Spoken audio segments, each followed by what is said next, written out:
Levocetirizine एक common दवा है जो एलर्जी की परेशानी में दी जाती है। ये सेकंड जनरेशन की एंटीहिस्टामिन है जो छींक, नाक बहना, आंखों से पानी आना, खुजली और त्वचा पर चकत्ते जैसे लक्षण कम करती है।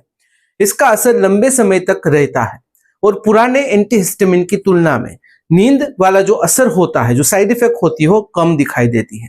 तो आइए इसके बारे में थोड़ा विस्तार से समझते हैं। सबसे पहले बात करते हैं इसके उपयोग और फायदों के बारे में। लिवोसेट्रिजिन का सबसे बड़ा उपयोग एलर्जिक रिनिटिस में होता है। इसमें मरीज को छींके, नाक बहना, खुजली और गले में जलन जैसी समस्या होती है। यह दवा हिस्टामिन के असर को रोककर इन लक्षणों को जल्दी और लंबे समय तक कंट्रोल में रखती है, जिससे मरीज को दिन भर आराम मिलता है। इस दवा की खासियत यह है कि इसका असर 24 घंटे तक रहता है। मरीज को बार बार दवा लेने की जरूरत नहीं पड़ती। एलर्जिक रिनिटिस की वजह से नींद खराब होना, सांस लेने में दिक्कत और दिन भर थकान महसूस होना जैसी परेशानियां जो होती है उसमें भी काफी राहत मिलती है, कम हो जाती है। क्रोनिक अर्टिकेरिया यानी कि पीती में भी यह दवा बहुत ही प्रभावी होती है।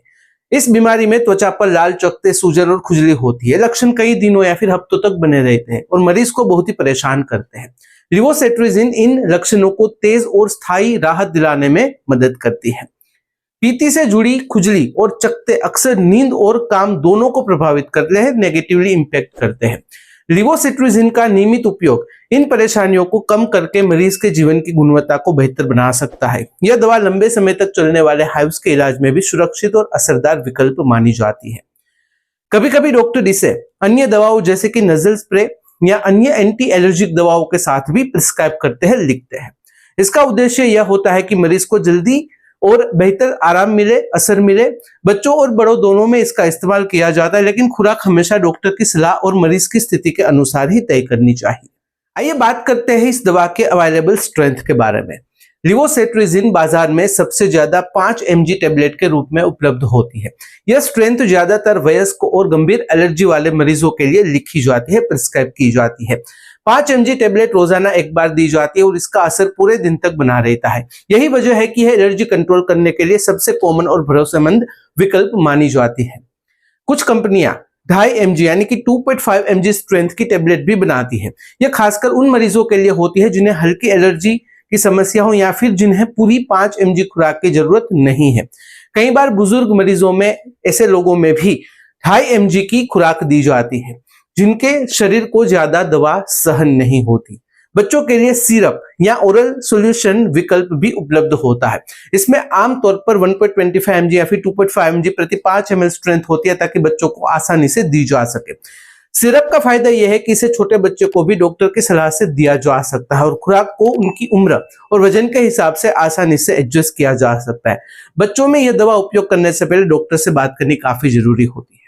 आइए बात करते हैं इसके डोजेस के बारे में। लिवोसेट्रिजिन की खुराक हर उम्र और स्वस्थ व्यक्ति के हिसाब से अलग अलग होती है। छोटे बच्चों में 6 महीने से लेकर 5 साल तक 1.25 mg यानी कि 1.25 mg ओरल सॉल्यूशन दिन में एक बार शाम को दिया जाता है। 6 से 11 साल के बच्चों को आमतौर पर 2.5 mg यानी कि 2.5 mg आधी टेबलेट या फिर सिरप के रूप में दी जाती है। वयस्क और 12 साल से बड़े बच्चों को रिकमेंड डोज है 5 mg पर डे, दिन में एक बार दी जाती है। इसे अधिकतर शाम को दिया जाता है क्योंकि एलर्जी की रात में बढ़ने वाली जो दिक्कतें होती है वो कंट्रोल में रह पाए। यह खुराक ज्यादातर लोगों के लिए सुरक्षित और असरदार मानी जाती है।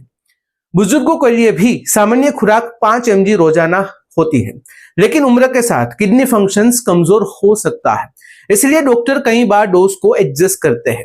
इसी तरह जिन मरीजों को किडनी की समस्या है, किडनी से रिलेटेड कोई प्रॉब्लम है, उनके लिए खुराक अलग अलग हो सकती है। हल्की समस्या में 2.5 mg रोजाना, जबकि मध्यम समस्या है किडनी की तो फिर 2.5 mg हर दूसरे दिन लेने की सलाह दी जाती है, लेकिन यह जो डोज है वो डॉक्टर डिसाइड करते हैं। आइए समझते हैं लिवोसेट्रिजिन को अन्य कौन सी दवाओं के साथ कॉम्बिनेशन में दिया जा सकता है। देखिए, लिवोसेट्रिजिन को कभी कभी अकेले नहीं बल्कि कॉम्बिनेशन मेडिसिन के रूप में भी दिया जा सकता है ताकि एलर्जी के लक्षणों को और बेहतर तरीके से कंट्रोल किया जा सके। सबसे आम संयोजन होता है नजल डीकंजेस्टेंट के साथ, जैसे कि स्यूडोएफेड्रिन या फिर फिनाइलेफ्रिन। यह नाक की सूजन और बंद होने की जो समस्या है उसे जल्दी दूर करने में मदद करता है। कई बार डॉक्टर इसे सर्दी जुकाम या फिर साइनस इन्फेक्शन के जो मरीज होते हैं उनमें भी देते हैं, प्रिस्क्राइब करते हैं।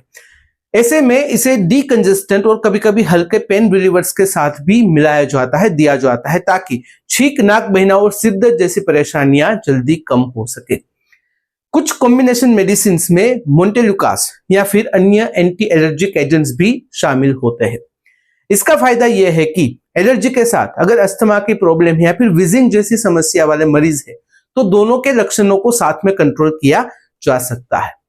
बच्चों और बुजुर्गों में कॉम्बिनेशन मेडिसिन देते समय डॉक्टर खुराक और समय का खास ध्यान रखते हैं।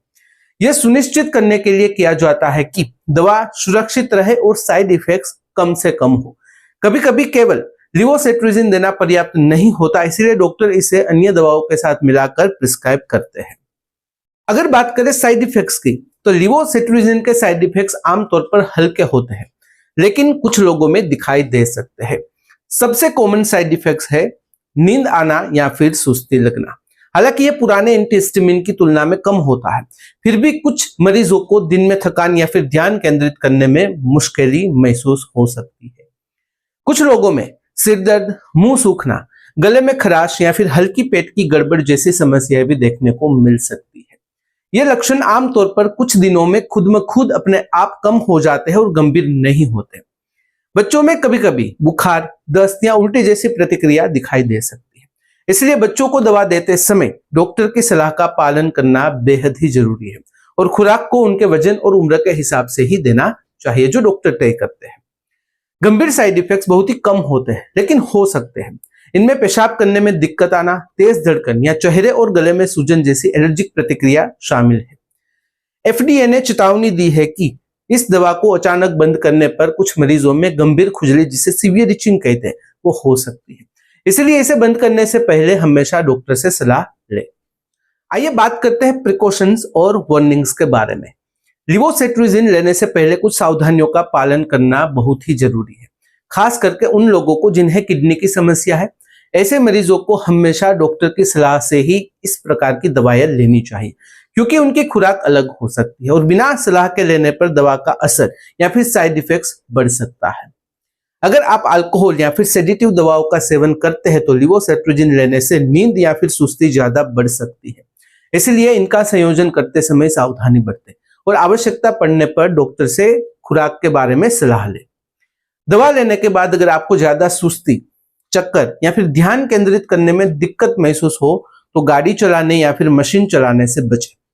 यह दवा कुछ लोगों में हल्की नींद और थकान ला सकती है, इसलिए इन गतिविधियों में सावधानी बेहद ही जरूरी है। गर्भावस्था और स्तनपान के दौरान इस दवा का इस्तेमाल केवल डॉक्टर की सलाह पर ही करना चाहिए। रिसर्च के अनुसार सामान्यतः यह दवा सुरक्षित मानी जाती है, लेकिन हर महिला का शरीर अलग प्रतिक्रिया दे सकता है, इसलिए डॉक्टर की निगरानी में ही इसका उपयोग करना चाहिए। लिवोसेट्रिजिन को लंबे समय तक लगातार बिना डॉक्टर की सलाह कभी भी नहीं लेनी चाहिए और इसे अचानक बंद भी नहीं करनी चाहिए।